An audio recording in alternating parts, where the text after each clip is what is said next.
Carl Jung believed that life can be divided into 4 main stages, but the real challenges and struggles arise in only 2 of them. Let's break it down simply. Early childhood.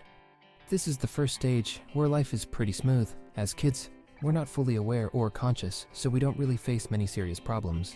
Sure, things might have been rough depending on your upbringing, but the deep struggles of adult life weren't there yet. Children live mostly in a single-minded, unconscious state, much like animals or primitive tribes, who don't have complex problems either. Adolescence to midlife. This is the second stage, where the real challenges begin.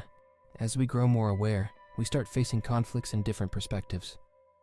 For example, we want to enjoy life like eating that cake, but also want to stay healthy. Our instincts and desires clash, leading to inner conflict.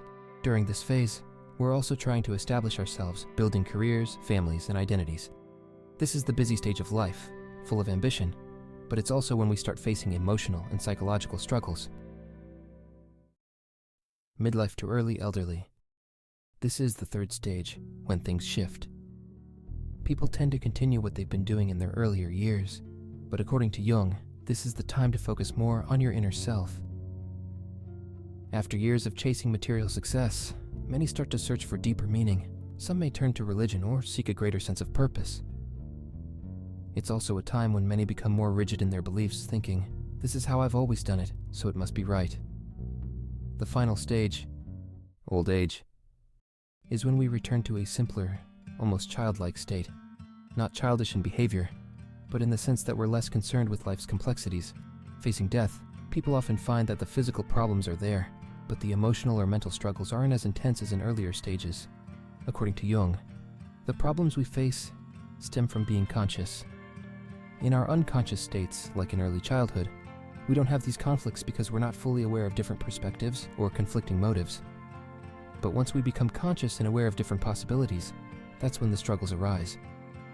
A key solution to these problems, as suggested in the modern view, is to develop habits and routines. By putting certain tasks or decisions on autopilot, we can avoid the constant internal debate. For example, if you make going to the gym a habit, you won't struggle with deciding whether or not to go. You'll just do it automatically. Jung also emphasized that difficulties occur when transitioning between life stages. For instance, moving from childhood to adulthood can be tough if you try to hold on to childish habits. And the same goes for midlife to later years. These transitions require adaptation. If you don't adjust to the new realities of each stage, you'll face more problems. Finally, Jung pointed out that while we often set big goals, the real focus should be on the process of working towards them. Achieving the goal itself isn't always the point. The journey of self-improvement is what matters most. So basically, life's challenges come from becoming more conscious and from the shifts between stages. But with a little awareness and adjustment, we can make the most of each stage and keep growing as individuals.